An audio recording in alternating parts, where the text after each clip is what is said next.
കഴിഞ്ഞ ദിവസങ്ങളിൽ കൊച്ചിയിൽ നിന്ന് വന്ന വാർത്ത. തൃപ്പൂണിത്തുറയിൽ 9ാം ക്ലാസ് വിദ്യാർത്ഥി മിഹ്ർ അഹമ്മദിന്റെ മരണത്തിൽ പൊതുവിദ്യാഭ്യാസ ഡയറക്ടർ ഉടൻ തന്നെ റിപ്പോർട്ട് സമർപ്പിച്ചേക്കും. കഴിഞ്ഞ ദിവസം മിഹ്റിന്റെ കുടുംബത്തിന്റെയും സ്കൂൾ മാനേജ്മെന്റിന്റെയും ഭാഗം ഡെപ്യൂട്ടി ഡയറക്ടർ കേട്ടിരുന്നു.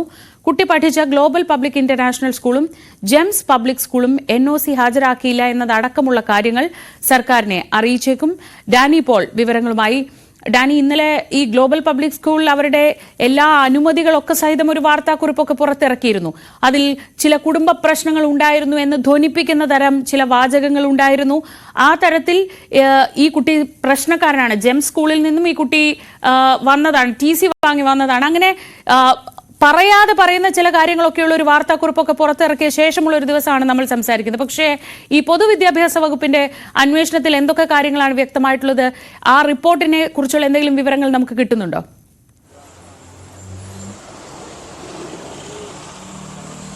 ശ്രീജ, ഇപ്പോൾ പൊതുവിദ്യാഭ്യാസ വകുപ്പ് ഈ രണ്ട് സ്കൂളുകളുടെയും വിശദീകരണം അവർക്ക് പറയുവാനുള്ളത് ഇക്കാര്യത്തിൽ എന്താണ് എന്നത് 3 കാര്യങ്ങളിലാണ് പൊതുവായി ഈ വിദ്യാഭ്യാസ വകുപ്പ് അന്വേഷണം നടത്തിയത്.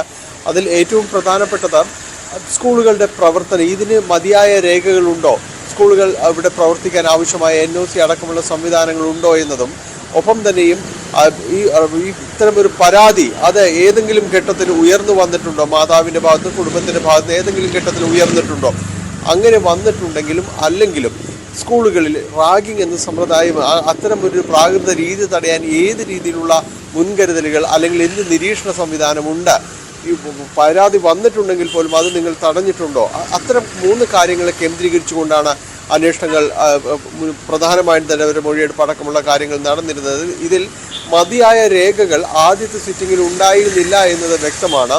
പിന്നീട് അവർക്കത് ഹാജരാക്കാൻ കഴിഞ്ഞു എന്നത് സംബന്ധിച്ച് ഇപ്പോഴും സംശയങ്ങൾ ബാക്കി നിൽക്കുന്നുണ്ട്. ഏതായാലും അത് സംബന്ധിച്ച അവ്യക്തത പൂർണ്ണമായും തന്നെയും വിദ്യാഭ്യാസ വകുപ്പിൻ്റെ പൊതുവിദ്യാഭ്യാസ വകുപ്പിൻ്റെ ഒരു അന്വേഷണത്തിൽ വന്ന വിശകലനങ്ങൾ പൂർണ്ണമായും ആ റിപ്പോർട്ടിൽ ഉണ്ടാകുമെന്ന് തന്നെയാണ് വ്യക്തമാകുന്നത്. ഏതായാലും ആദ്യ സിറ്റിങ്ങിൽ വന്നിരിക്കുന്ന കാര്യങ്ങൾ പൂർണ്ണമായും ഉണ്ടാകും.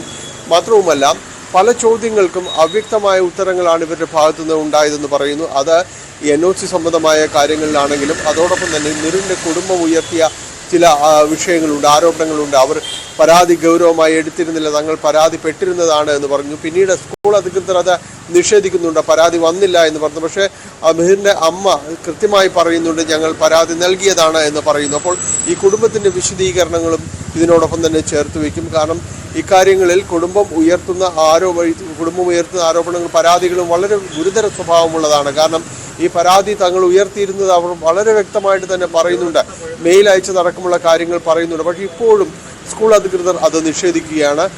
ജെംസ് സ്കൂളിൽ നിന്ന് TC വാങ്ങി വന്നതാണ് എന്ന കാര്യങ്ങൾ, അതിന് കാരണമായി പറയുന്ന കാര്യങ്ങൾ പലതും വ്യക്തിപരമായി കൂട്ടിച്ചേർക്കപ്പെടുന്നതാണ്. അതോടൊപ്പം തന്നെ മിറിൻ്റെ കുടുംബത്തിൻ്റെ ഒരു പശ്ചാത്തലം പോലും അവർ ഉയർത്തി കൊണ്ടുവരാൻ ശ്രമിക്കുകയും ചെയ്യുന്നുണ്ട്. അപ്പോൾ ഇത്തരം കാര്യങ്ങളെല്ലാം തന്നെ റിപ്പോർട്ടിൽ ഉൾപ്പെടുത്തുമെന്ന് തന്നെയാണ് മനസ്സിലാക്കാൻ സാധിക്കുന്നത്. ഇപ്പോഴും ഈ വിഷയത്തിൽ വ്യക്തമായ രീതിയിലേക്കുള്ളൊരു വിശദീകരണം നൽകാൻ സ്കൂൾ അധികൃതർക്ക് കഴിയുന്നില്ല എന്നത് വളരെ സ്പഷ്ടമായ ഒരു കാര്യം തന്നെയാണ്.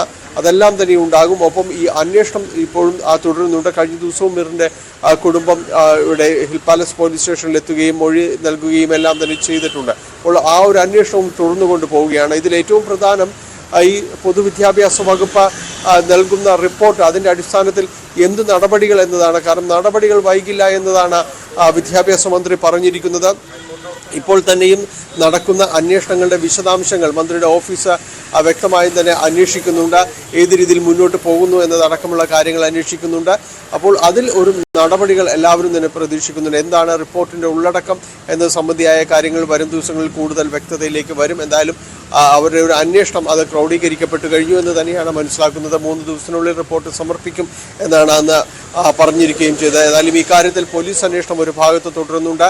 അതിൽ ചോദ്യം ചെയ്യലടക്കമുള്ള കാര്യങ്ങൾ നീങ്ങുന്നു. കഴിഞ്ഞ ദിവസങ്ങളിൽ CCTV ദൃശ്യങ്ങൾ സ്കൂളിൽ നിന്ന് ശേഖരിച്ചിരുന്നു. അത് കൂടുതൽ വിശകലനം ചെയ്യുകയാണ്, എന്താണ് ഈ ദിവസം നടന്നത് എന്നത്. കാരണം ആത്മഹത്യ ചെയ്ത ആ ദിവസം കൂടുതൽ എന്തെങ്കിലും വഴക്കുണ്ടാകാനുള്ള സാഹചര്യങ്ങൾ സ്കൂളിൽ നിന്നോ മറ്റിടങ്ങളിൽ നിന്നോ ഉണ്ടായിട്ടുണ്ടോ എന്നതടക്കമുള്ള കാര്യങ്ങൾ പരിശോധിക്കുന്നുണ്ട്. ഇതെല്ലാം തന്നെ ഈ റിപ്പോർട്ടിലും അതോടൊപ്പം തന്നെ പോലീസ് അന്വേഷണത്തിലും പ്രതിഫലിക്കും. എന്തായാലും വരും ദിവസം റിപ്പോർട്ട് സമർപ്പിക്കപ്പെടും. ഡാനി പോളാണ് വിവരങ്ങൾ നൽകിയത് കൊച്ചിയിൽ നിന്ന്.